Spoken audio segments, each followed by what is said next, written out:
মধ্যপ্রাচ্যের উত্তপ্ত বাতাসে আজ আবারও আগুনের গন্ধ। যেখানে শান্তির আলোচনার টেবিলে জমেছিল আশা, সেই দোহা আজ গুনছে ধ্বংসের ক্ষণগণনা। কাতার স্থিরতা আর মধ্যস্থতার প্রতীক। এবার তার আকাশ ছেড়ে ঢুকে পড়েছে ইসরায়েলের রণবিমান। যুদ্ধের ধোঁয়া ছড়িয়ে পড়েছে কূটনীতির টেবিলে। হায় কি নির্মম পরিণতি! যেখানে শান্তির ভাষা লেখা হচ্ছিল, যে শহর ছিল আলোচনার ঘর, আজ সেটাই হলো মৃত্যুর খবর। এখানেই হামাসের নেতারা খুঁজছিলেন স্থিরতার ছায়া, কিন্তু ইসরায়েলের হামলায় তারা খুঁজে পেলেন কেবল অগ্নিশিখা। আরো গভীর হলো ক্ষত। কাতারের মাটিতে পড়ল সার্বভৌমত্বের প্রশ্ন। একটি ছোট্ট উপসাগরীয় রাষ্ট্র, যার বুক চিরে গড়ে উঠেছিল আমেরিকার সামরিক ঘাঁটি, এবার সেই ঘাঁটির ছায়ায় ইসরায়েল চালালো আঘাত।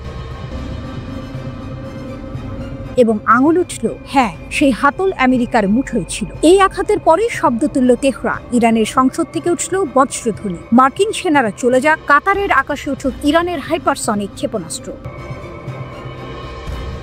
কাতারকে সতর্ক করেছেন ইরানের সংসদ সদস্য। কাতারের নিরাপত্তা ও শান্তি রক্ষায় আমেরিকার সেনাদের বিদায় করে কাতারে ইরানের ফাত্তা হাইপারসনিক ক্ষেপণাস্ত্র মোতায়েন করার প্রস্তাব দিয়েছেন তিনি। এমনিতেই ইসরায়েলের হামলার ফলে সৃষ্ট ক্ষোভ এবং অবিশ্বাস এখন কাতারকে এক কঠিন বাস্তবতার সামনে দাঁড় করিয়ে দিয়েছে। আর এই সুযোগেই ইসরায়েলের পরবর্তী হুমকি থেকে কাতারকে রক্ষা করতে ক্ষেপণাস্ত্র বসানোর কথা তুলছেন ইরানের এমপি। এক্স প্ল্যাটফর্মে কাতারের আমির Sheikh Tamim bin Hamad Al থানির উদ্দেশ্যে এই আহ্বান জানান ইরানের এমপি মোস্তাফা জারি। তিনি লিখেছেন, ইসরায়েলের সহযোগী মার্কিন সেনাবাহিনীকে কাতার থেকে এখনই বহিষ্কার করা উচিত। আপনাদের সার্বভৌমত্ব রক্ষার জন্য কাতারের মাটিতে ইরানের ফাত্তা হাইপারসনিক ক্ষেপণাস্ত্র মোতায়েন করার এখনই উপযুক্ত সময়। একদিকে হামলার ক্ষত, অন্যদিকে নতুন প্রস্তাব। ইরানের বিপ্লবী গার্ড ডাকছে কাতারকে, আমাদের মহাকাশ ইউনিট প্রস্তুত, ডেকে নিন, আমরা পাহারা দিব। কিন্তু এই আহ্বান কেবল নিরাপত্তার প্রতিশ্রুতি নয়, এটা এক ভূ রাজনৈতিক বার্তা। আমেরিকার বিপরীতে ইরানের পদচিহ্ন বসানোর এক স্বপ্ন। এমন সময় ইরানের প্রেসিডেন্টও বললেন, এই হামলা অবৈধ, অমানবিক, শান্তি বিরোধী। কঠোর ভাষায় তিনি আমেরিকাকে দোষারোপ করলেন, বললেন তাদের ছায়া ছাড়া এরকম অপরাধ অসম্ভব। আর বিশ্লেষকরা লিখলেন, এটা শিক্ষা, এটা সতর্ক বার্তা। যারা ইসরায়েলের সঙ্গে সম্পর্ক স্বাভাবিক করতে চাইছে, তারা যেন দেখে এই আগুন, এই ধোঁয়া। কাতার ও ইরান দুটি প্রতিবেশী, দুটি কখনো সহযোগী, কখনো জটিল সম্পর্কে বাঁধা। কিন্তু গ্যাসের স্রোত, অর্থনীতির সেতু আজ তাদের আবারও টেনে আনছে কাছে। ইসরায়েলের বোমা কেবল কাতারের আকাশ চিরে দেয়নি, এটা খুলে দিয়েছে নতুন অধ্যায়ের দরজা। তাহলে ইতিহাসের পাতায় এই অধ্যায় কিভাবে লেখা হবে? কাতার কি বেছে নেবে আমেরিকার ছায়া, নাকি খুলে দেবে দরজা ইরানের ক্ষেপণাস্ত্রের জন্য? শান্তি কি আবার ফিরবে আলোচনার টেবিলে, নাকি যুদ্ধের ছায়া ঢেকে দেবে উপসাগরের নীল জল? একই প্রশ্ন প্রতিধ্বনিত হচ্ছে দোহা থেকে কায়রো, তেহরান থেকে ওয়াশিংটন। এখানে কি শুরু হলো নতুন অধ্যায়ের আগুন?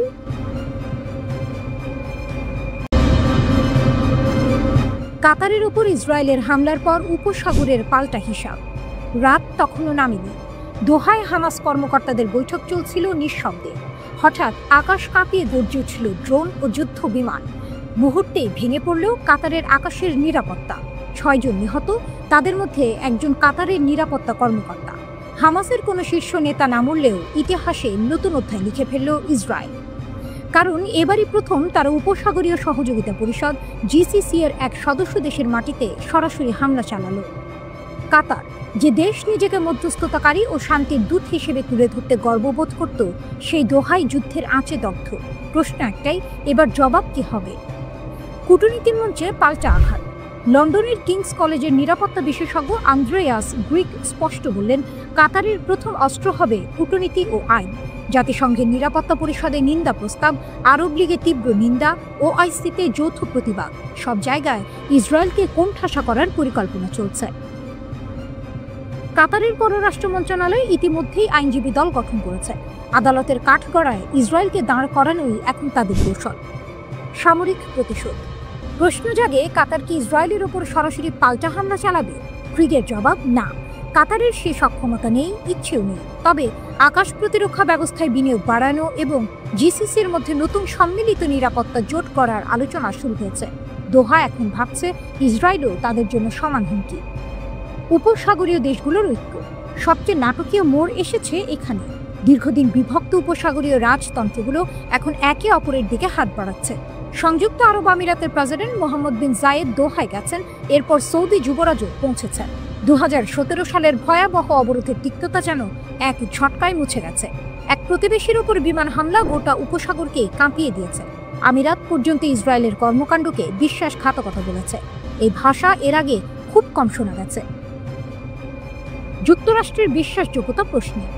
কাতারের মাটিতে 8,000 মার্কিন সেনা মোতায়েন, সেন্টকমের আঞ্চলিক সদর দপ্তর দোহায়। তবু ইসরায়েলের হামলা ঠেকাতে পারেনি যুক্তরাষ্ট্র। হামলার আগাম সতর্কতাও দেয়নি, বরং কাতার দাবি করছে হামলার 10 মিনিট পরেই সতর্কবার্তা এসেছে ওয়াশিংটন থেকে। এই ঘটনার পর স্বাভাবিকভাবেই প্রশ্ন উঠছে, যার হাতে নিরাপত্তা সুপর্দ সেই যুক্তরাষ্ট্রের ওপর কতটা ভরসা করা যায়? সৌদি আমিরাত আগেই চীনের দিকে ঝুঁকেছে, রাশিয়ার সঙ্গে সম্পর্ক ঘনিষ্ঠ করেছে। এবার কাতারও কি সেই পথে হাঁটবে? নতুন এক আঞ্চলিক সমীকরণ। ইসরায়েল হয়তো ভেবেছিল হামাসকে দোহায় আঘাত করলে বার্তা দেয়া হবে, কিন্তু ফল হয়েছে উল্টো। আরব রাজতন্ত্রগুলো ক্ষণিকের জন্য হলেও ঐক্যবদ্ধ হয়েছে। কাতারের ওপর হামলা হয়তো আব্রাহাম চুক্তি পর্যন্ত পুনর্মূল্যায়নের দিকে ঠেলে দিতে পারে। এক কথায়, ইসরায়েলের এই অভিযানে নতুন শত্রুতা নয়, বরং পুরনো বিরোধীদের একত্র করেছে। কাতারের রাতের আকাশে ভেসে বেড়ানো ড্রোনের শব্দ শুধু দোহাকেই কাঁপায়নি, এটি যেন গোটা উপসাগরের ওপর ঝুলিয়ে দিয়েছে এক অনিশ্চিত ভবিষ্যৎ। আগামী দিনগুলোয় দেখা যাবে উপসাগরীয় দেশগুলো ইসরায়েলের বিরুদ্ধে কূটনৈতিক মঞ্চে কতটা দৃঢ় অবস্থান নেয়, নাকি তারা আবারও অভ্যস্ত সমঝোতার পথে ফিরে যায়।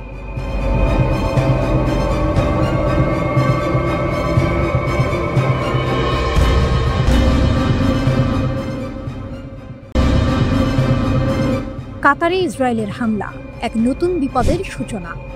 পৃথিবীতে যদি কোনো দেশ মনে করত যে ইসরায়েল কখনো তাদের উপর হামলা করবে না, তাহলে তা ছিল কাতার। কাতার ছোট্ট একটি দেশ, ইসরায়েলের জন্য হুমকি নয়। যুক্তরাষ্ট্রের ঘনিষ্ঠ মিত্র এবং এখানে যুক্তরাষ্ট্রের সবচেয়ে বড় সামরিক ঘাঁটি, এগুলো বিশ্লেষকরা বলতেন। তবে সবাইকে হতবাক করে দিয়ে ইসরায়েল হামলা করল কাতারের উপর। কাতারের উপরে হামলা শুধু একটি দেশকেই বিপদে ফেলল না, বরং একটি বৃহত্তর সংকটের জন্ম দিল। আন্তর্জাতিক মহল কি এবার নীরবে থাকবে? কাতারের প্রতিক্রিয়া। কাতার ক্ষুব্ধ হয়ে জরুরি আরব ইসলামিক সম্মেলন আহ্বান করেছে।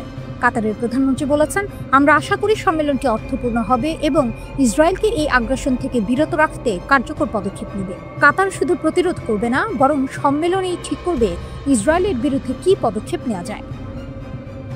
আন্তর্জাতিক প্রতিক্রিয়া। এদিকে আন্তর্জাতিক মহল থেকে নিন্দা ও প্রতিবাদ শুরু হয়েছে। জাতিসংঘ নিরাপত্তা পরিষদও ইসরায়েলের হামলার বিরুদ্ধে এক বিবৃতি দিয়েছে।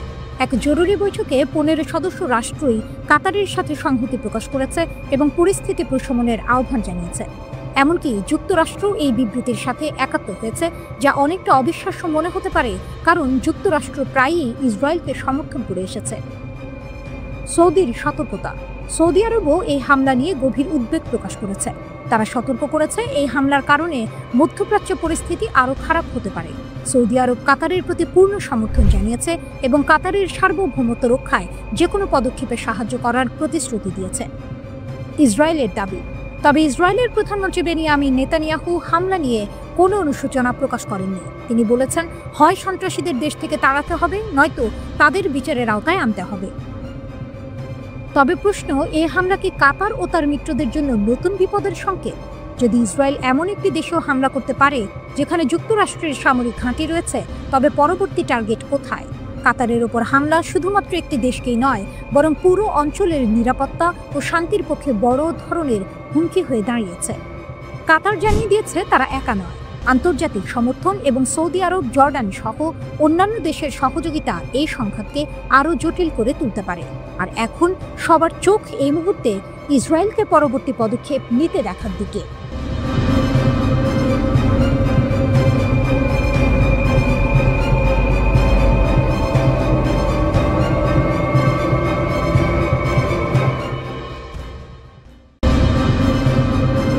দোহার আকাশে যুদ্ধ বিমান ছুটে গেল, আর তারপরে বিস্ফোরণের তীব্র শব্দে কেঁপে উঠল পুরো নগরী।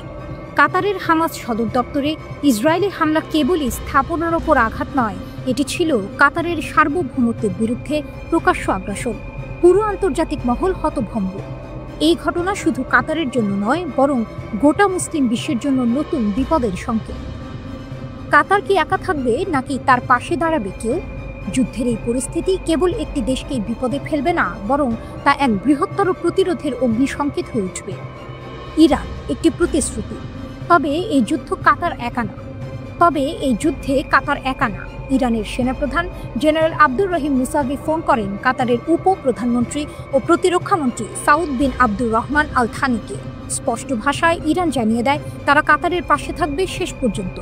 মুসাভি বলেন, ইসরায়েল এমন হামলা করতে পারত না যদি না যুক্তরাষ্ট্র তাদের সবুজ সংকেত দিত। ইরান কাতারকে এক ভাইয়ের মতো সমর্থন জানায়, কারণ তাদের সম্পর্ক সবসময় ভ্রাতৃত্বের উপর ভিত্তি করেছিল। কাতারের ক্ষোভ, তবে কাতারি মন্ত্রী নিজের ক্ষোভ গোপন রাখেননি। তিনি এই হামলাকে বিশ্বাসঘাতক আঘাত বলে উল্লেখ করেন। কাতার তখন শান্তির প্রতিষ্ঠার উদ্যোগ নিচ্ছিল এবং হামাসের নেতারা গাজা যুদ্ধবিরতির খসড়া নিয়ে আলোচনা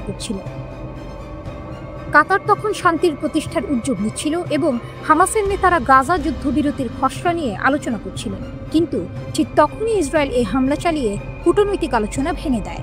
কাতারি মন্ত্রী আরও বলেন, ইসরায়েল পশ্চিমাদের সমর্থন ছাড়া কখনো টিকে থাকতে পারত না এবং তাদের নিরীহ ফিলিস্তিনিদের হত্যা করার পেছনে পশ্চিমাদের নিঃশর্ত সমর্থনই মূল চালিকা শক্তি। ইরানের প্রতি কৃতজ্ঞতা। কাতারের মন্ত্রী ইরানকে ধন্যবাদ জানান। তিনি বলেন, ইরান সবসময় আমাদের পাশে ছিল, কঠিন সময়েও তেহরান আমাদের সাহায্য করেছে। কাতার আশা করে এবার শুধু সমর্থন নয়, বরং এক বাস্তবসম্মত সমাধানের জন্য দুই দেশ একত্রে কাজ করবে। দুই দেশের সম্পর্ক এখন গুরুত্বপূর্ণ হয়ে দাঁড়িয়েছে এবং তারা দ্রুত বৈঠকে বসে সমাধান বের করার আশা করছে। আসন্ন সম্মেলন। এদিকে বিশ্ব দেখছে কাতারে ইসরায়েলের হামলার পর আরব দেশগুলো কী পদক্ষেপ নেয়। কাতারি প্রতিনিধিরা আশা করছেন আসন্ন OIC সম্মেলনে মুসলিম দেশগুলো কার্যকর পদক্ষেপ নেবে। তারা বিশ্বাস করেন এই সম্মেলন শুধু কথার মধ্যে সীমাবদ্ধ থাকবে না, বরং বাস্তবে তার প্রভাব পড়বে, আর সবচেয়ে বেশি প্রভাব ফেলবে ইসরায়েলের উপর। তবে এক ভয়াবহ নাটকীয়তায় মধ্যপ্রাচ্যের মানচিত্রে কাতারের উপর হামলার ঘটনা পুরো অঞ্চলের জন্য অগ্নিসংকেত হয়ে উঠেছে। ইরান তাদের বন্ধুকে একা ফেলবে না, আর কাতারও বুঝতে পারছে যে তাদের সংগ্রাম এখন শুধুমাত্র নিজেদের নয়, বরং মুসলিম বিশ্বের প্রতিরোধের প্রতীক হয়ে উঠেছে। মধ্যপ্রাচ্যের এই নতুন অগ্নিপরীক্ষায় কাতারের সামনে শুধু একটি যুদ্ধ নয়, বরং তাদের পাশে দাঁড়ানোর জন্য গোটা মুসলিম বিশ্বের সহযোগিতা এবং প্রতিরোধের শক্তি জেগে উঠছে।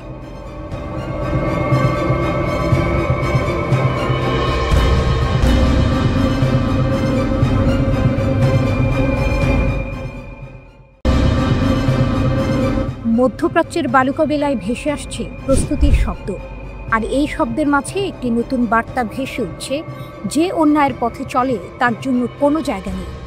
ইসরায়েলের জন্য বন্ধ হয়ে গেল দুবাইয়ের দরজা। বিশ্বের অন্যতম বড় প্রতিরক্ষা সম্মেলন দুবাই ইয়ার 100 এবার ইসরায়েলের জন্য তিক্ত এক অভিজ্ঞতা হতে চলেছে। দীর্ঘ বছর ধরে ইসরায়েল এখানে অংশগ্রহণ করেছিল, কখনো নতুন প্রযুক্তি প্রদর্শন, কখনো বড় বড় চুক্তি নিয়ে আলোচনা। তবে এবার ইসরায়েলি প্রতিরক্ষা মন্ত্রণালয়ের জন্য এই সম্মেলনে জায়গা নেই। কেন? কারণ কিছুদিন আগে কাতারের দোহায় হামাসের নেতাদের ওপর হামলা চালায় ইসরায়েল, এবং এই হামলা শুধু কাতারের জন্য নয়, বরং পুরো বিশ্বের জন্য একটি বিশ্বাসঘাতকতা হিসেবে বিবেচিত হয়েছে। সংযুক্ত আরব আমিরাতের দৃঢ় পদক্ষেপ। কাতারের এই আক্রমণের পর সংযুক্ত আরব আমিরাত দৃঢ়ভাবে কাতারের পাশে দাঁড়ায়। আমিরাতের প্রেসিডেন্ট মোহাম্মদ বিন জায়েদ দোহায় যান এবং কাতারের নিরাপত্তা নিশ্চিত করতে তাদের সাহায্য করার প্রতিশ্রুতি দেন। এই পদক্ষেপ আমিরাতকে একটি শক্তিশালী প্রতীক হিসেবে প্রতিষ্ঠিত করেছে। আমরা অন্যায়ের পাশে দাঁড়াই না, এই বার্তা বিশ্বকে শোনানোর জন্য তারা এই সিদ্ধান্ত নিয়েছে, এবং এই সমর্থনেই দুবাই ইয়ার 100 এর আয়োজনের সময় ইসরায়েলকে অংশগ্রহণের সুযোগ দেওয়া হয়নি। ইসরায়েল বিস্মিত, হতাশ। ইসরায়েল প্রথমে বিশ্বাস করতে পারেনি এমন ঘটনা ঘটবে। তাদের কর্মকর্তারা নিশ্চিত ছিলেন একে কেন্দ্র করে মধ্যপ্রাচ্যের আকাশে সবকিছু তাদের হাতে থাকবে। তবে এই সিদ্ধান্ত তাদের কাছে বড় আঘাত হিসেবে এসেছে। এটা তো কাতারের জন্য বিশেষ কিছু, এমন ধারণাই ছিল তারা। কিন্তু আজকের বাস্তবতা তাদের কল্পনাকে ভেঙে দিয়েছে।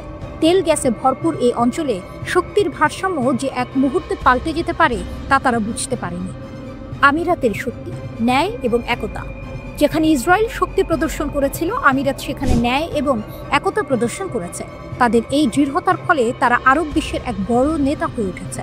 সৌদি আরব, জর্ডান সহ অন্যান্য দেশও কাতারের পাশে দাঁড়ানোর সংকল্প নিয়েছে। কাতারে বিশ্বাসঘাতক ইসরায়েলের হামলার নিন্দা জানিয়েছে সংযুক্ত আরব আমিরাত। দেশটির সিনিয়র কূটনৈতিক উপদেষ্টা আনোয়ার গার্গাস বলেছেন যে সংযুক্ত আরব আমিরাত আমাদের ভাই কাতারের সাথে আন্তরিকভাবে দাঁড়িয়েছে। আরব উপসাগরীয় দেশগুলির নিরাপত্তা অবিভাজ্য, গার্গাস বলেছেন। তিনি জোর দিয়ে বলেছেন যে তার দেশ এই আগ্রাসন মোকাবিলায় পূর্ণ সংহতি প্রকাশ করছে।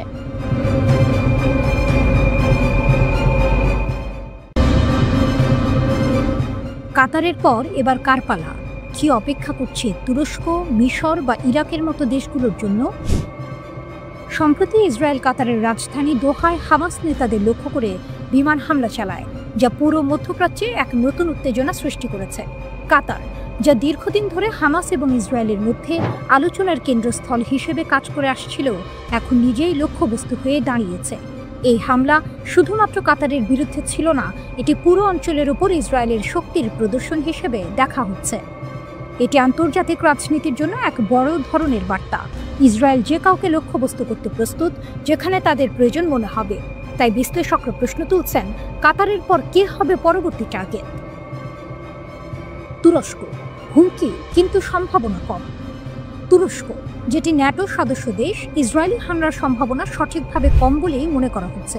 তুর্কি বিশ্লেষক গোক ওগলু বলেন, তুরস্ক ইতিমধ্যে ইসরায়েলকে সতর্ক করেছে, যদি তুরস্কের ভূখণ্ডে কোনো হামলা হয় তবে তারা পাল্টা ব্যবস্থা নেবে। কিন্তু প্রশ্ন হলো, এটা কতটা কার্যকর হতে পারে? মিশর, আতঙ্ক এবং প্রস্তুতি। মিশর, যা কাতারের পাশে দাঁড়িয়েছে, এখন আতঙ্কিত। তারা জানিয়ে দিয়েছে, কাতারে ইসরায়েলি হামলার মতো যদি তাদের দেশের মাটিতে হামাস নেতাদের লক্ষ্যবস্তুতে আঘাত করা হয়, তাহলে পরিণতি হবে বিধ্বংসী। মিশর এই হুমকির সাথে প্রস্তুতি নিচ্ছে এবং এটি নিশ্চিত যে তাদের ভূমি নিরাপদ রাখতে তারা যে কোনো পদক্ষেপ নিতে প্রস্তুত। ইরাক, পরবর্তী টার্গেট। ইসরায়েল ইরাকের দিকে তাকিয়ে থাকতে পারে। যদিও ইরাকে হামাসের কোনো সরাসরি উপস্থিতি নেই, তবুও সেখানে হামলার সম্ভাবনা রয়েছে। বিশেষজ্ঞরা বলছেন, ইসরায়েল হয়তো আগামী দিনে দ্বিতীয় সারির হামাস নেতাদেরও টার্গেট করতে পারে, এমনকি গাজা সংহতি আন্দোলনের কর্মীদেরও। এক্ষেত্রে তাদের গোয়েন্দা সংস্থা মোসাদ ইউরোপ পর্যন্ত গোপন হামলা চালাতে পারে বলে আশঙ্কা করা হচ্ছে। যুক্তরাষ্ট্র, মধ্যস্থতা বা সহায়তা। যুক্তরাষ্ট্রের ভূমিকা এই পরিস্থিতিতে গুরুত্বপূর্ণ। ট্রাম্প প্রশাসনের সাবেক সদস্য গ্যাব্রিয়েল সালমা বলেছেন, ইরাকের নিরাপত্তা শুধু আঞ্চলিক শান্তির জন্য নয়, বৈশ্বিক তেলের বাজারে স্থিতিশীলতা বজায় রাখার জন্য অপরিহার্য। কিন্তু যুক্তরাষ্ট্র কিভাবে এই পরিস্থিতি মোকাবেলা করবে সেটা পরিষ্কার নয়। যুদ্ধের ছায়া। বিশ্ব এখন এক অস্থির পরিস্থিতিতে দাঁড়িয়ে আছে। কাতারের উপর হামলা করার পর ইসরায়েল কি আরও নতুন নতুন দেশকে টার্গেট করবে? আরব দেশগুলোর মধ্যে ঐক্যবদ্ধ হওয়ার আশঙ্কা থাকলেও তীব্র দ্বন্দ্বের মধ্যে তারা কিভাবে নিজেদের অবস্থান পরিষ্কার করবে তা দেখার বিষয়।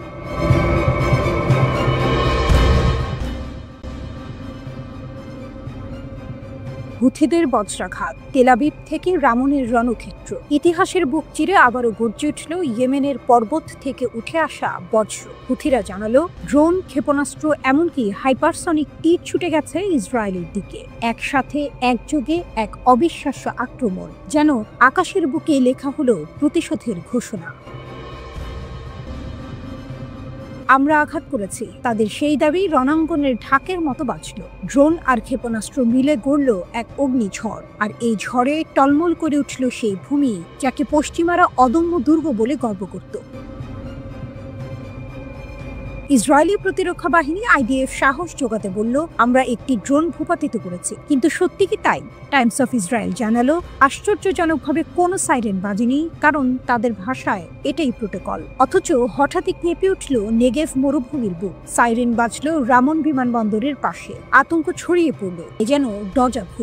মাত্র কয়েকদিন আগেই হুথিদের একটি ড্রোন আঘাত এনেছিল রামন বিমানবন্দরে। তখন তারা বিদ্রুপ করে বলেছিল, ইসরায়েলের আকাশ অজেয়, আমাদের হাতে তো তা ছিন্ন ভিন্ন। ফের তারা আবারও একই লক্ষ্যে বজ্রাঘাত করল, কিন্তু এবার কাহিনী আরো গভীর, আরো নাটকীয়। কারণ এর মাত্র 2 দিন আগে 9 সেপ্টেম্বর দোহায় বোমার ঝড় বইয়ে দিয়েছিল ইসরায়েলি যুদ্ধ বিমান। লক্ষ্য হামাসের শীর্ষ নেতারা, যারা তখন গাজার শান্তি চুক্তির আলোচনায় ব্যস্ত ছিলেন। দোহা, কাতারের রাজধানী, মুসলিম বিশ্বের কূটনৈতিক মঞ্চ, সেখানেই নেমে এসেছিল আগুন। ইসরায়েলের সেই হামলা যেন একটি বার্তা ছিল, আলোচনার টেবিলে বসার অধিকার ফিলিস্তিনিদের নেই। কিন্তু ইয়েমেনের আকাশ থেকে যে প্রতিধ্বনি ফিরল তা ছিল আরো কঠিন। হুথিদের কণ্ঠে গর্জে উঠল, দোহায় হামলা, তবে আমাদের উত্তর শোনো। আর সেই উত্তরে ছিল হাইপারসনিক ক্ষেপণাস্ত্রের বজ্রঝড়। হাইপারসনিক শব্দের থেকেও দ্রুত, আকাশ ছিঁড়ে নামা আগুন। এ যেন ভবিষ্যতের যুদ্ধ এসে দাঁড়িয়েছে বর্তমানের দরজায়। ইসরায়েল যার জন্য প্রস্তুত ছিল না। আইডিএফ বললেও আমরা প্রতিহত করেছি, কিন্তু বিশ্বমানব লিখল বিমানবন্দরের আকাশে সাইরেন বেজেছে, মানুষ দৌড়েছে আশ্রয়ের খোঁজে, সন্ত্রস্ত হয়ে পড়েছে দক্ষিণ ইসরায়েল। আর এই ভয়ই হুথিদের বিজয়ের গান। এ যেন দাবার বোর্ডের নতুন চাল। একদিকে দোহা আঘাত, যেখানে হামাস নেতাদের রক্ত মিশেছে কূটনৈতিক আলোচনায়, অন্যদিকে ইয়েমেন থেকে ছুটে আসা প্রতিশোধ, যেখানে হুথিরা দেখিয়ে দিল গাজার আগুন নিভে গেলেও প্রতিরোধের মশাল তারা হাতে রেখেছে। তেল আবিব ভাবছিল ইয়েমেন হাজার মাইল দূরে, কিন্তু আজ বোঝা যাচ্ছে দূরত্ব আর ঢাল নয়, আকাশের এই খেলায় হুথিদের ক্ষেপণাস্ত্র পৌঁছে যাচ্ছে সেই মরুভূমিতেও যেখানে একসময় পর্যটকের ভিড় জমত। ইসরায়েলের জন্য এটি শুধু একটি আক্রমণ নয়, এটি এক প্রতীক, একটি বার্তা, যে বার্তা বলে প্রতিটি আগ্রাসনের উত্তর আছে, প্রতিটি বোমার প্রতিধ্বনি আছে, আর সেই প্রতিধ্বনি আসছে ইয়েমেনের পাহাড় থেকে। হুথিদের এই আক্রমণ আবারও প্রমাণ করল মধ্যপ্রাচ্যের যুদ্ধ শুধু গাজা বা তেল আবিবের ভেতরে সীমাবদ্ধ নয়, এটি এক আঞ্চলিক দাবানল, যেখানে দোহা থেকে সানা, রামন থেকে তেহরান সবাই যুক্ত হয়ে গেছে একই অগ্নিমালায়।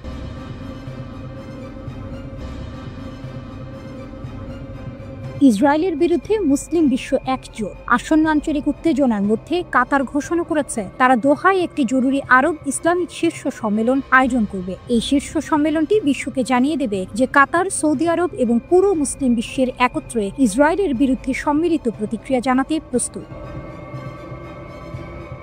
কাতারের নেতৃত্বে ঐক্য। কাতার ঘোষণা করেছে এই শীর্ষ সম্মেলনে ইসরায়েলি হামলার বিরুদ্ধে আরব ও ইসলামিক বিশ্বের একজোট প্রতিবাদ করা হবে। কাতারের সংবাদ সংস্থা জানিয়েছে আলোচনার মূল বিষয় হবে হামাসকে লক্ষ্য করে ইসরায়েলের আক্রমণ, যা কাতারের স্বাধীনতা ও সার্বভৌমত্বকে আঘাত করেছে।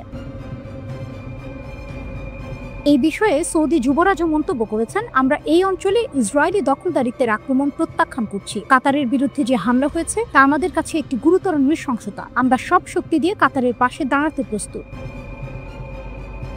কাতারের পাল্টা আক্রমণের শপথ। এদিকে কাতারের সরকারও পাল্টা আক্রমণের শপথ নিয়েছে। কাতারের প্রতিরক্ষামন্ত্রী ঘোষণা করেছেন, আমরা ইসরায়েলকে সম্পূর্ণভাবে দায়ী করছি এই আক্রমণের জন্য, এবং আমরা আমাদের সার্বভৌমত্ব রক্ষার জন্য সর্বোচ্চ পদক্ষেপ নেব। আমরা কেবল একটি সামরিক পদক্ষেপ নয়, আইনি পদক্ষেপও নিতে প্রস্তুত। নেতানিয়াহুর তীব্র প্রতিক্রিয়া। ইসরায়েলি প্রধানমন্ত্রী বেনিয়ামিন নেতানিয়াহু এই হামলার প্রতি তার প্রতিক্রিয়া জানিয়ে বলেছেন, যে সন্ত্রাসী গোষ্ঠী হামলা চালিয়েছে তাদের আশ্রয় দেওয়া দেশগুলোর বিরুদ্ধে আমরা পদক্ষেপ নিয়েছি। কাতার, যেটি হামাসকে আশ্রয় দিয়েছে, আমাদের সমালোচনার শিকার হয়েছে। নেতানিয়াহু তার বক্তব্যে যুক্ত করেছেন, আমরা ঠিক একই কাজ করেছি যেভাবে যুক্তরাষ্ট্র 9/11 হামলার পর আল কায়েদার নেতাদের বিরুদ্ধে ব্যবস্থা নিয়েছিল। বিশ্বের দৃষ্টি কাতারের দিকে। এখন এই উত্তেজনার কেন্দ্রে কাতার, এবং মুসলিম বিশ্ব একযোগে দাঁড়িয়ে ইসরায়েলের বিরুদ্ধে প্রতিরোধ গড়ে তুলছে। কাতার, সৌদি আরব এবং অন্যান্য আরব দেশগুলোর একত্রে দাঁড়ানোর ফলে ইসরায়েলকে তাদের কর্মকাণ্ডের পরিণতি মেনে নিতে হতে পারে। মধ্যপ্রাচ্যের বর্তমান পরিস্থিতি আরো ঘনীভূত হতে চলেছে, যেখানে ইসরায়েলি আগ্রাসনের বিরুদ্ধে আন্তর্জাতিক সমর্থন প্রয়োজন হয়ে পড়েছে। কাতার একা নয়, এখন আরব ও ইসলামিক বিশ্বের এক শক্তিশালী জোট রয়েছে যা ইসরায়েলের বিরুদ্ধে নিজেদের অবস্থান স্পষ্ট করছে।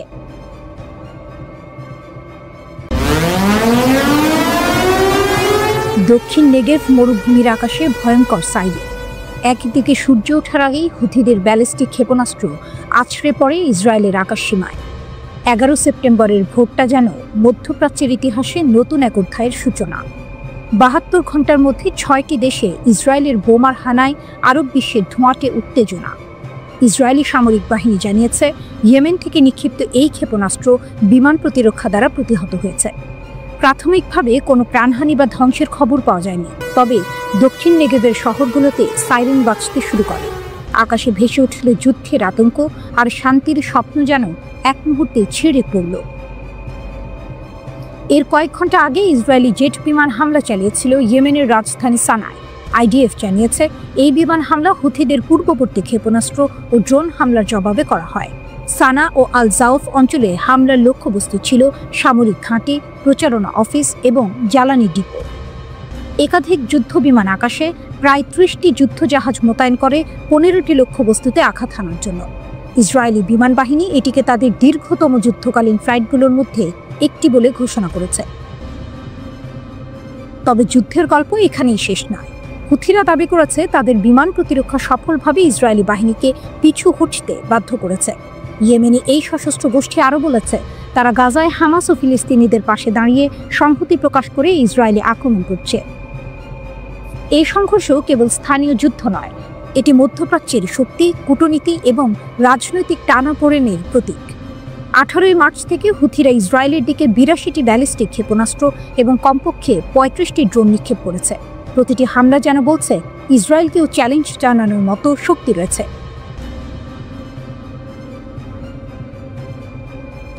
ইসরায়েলি প্রতিক্রিয়াও ভয়াবহ।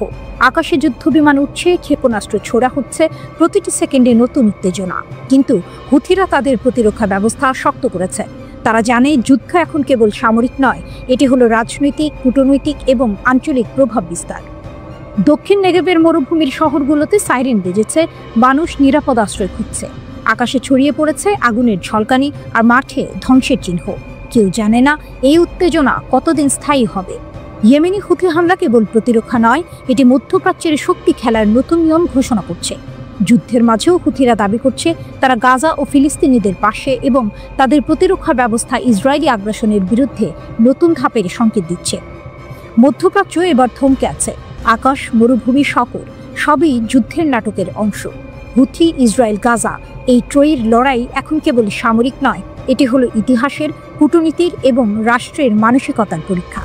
এই সকাল, এই আকাশ, এই সাইরেন সবই বলে দিচ্ছে মধ্যপ্রাচ্য যেন এক অনিশ্চিত ভবিষ্যতের মুখোমুখি।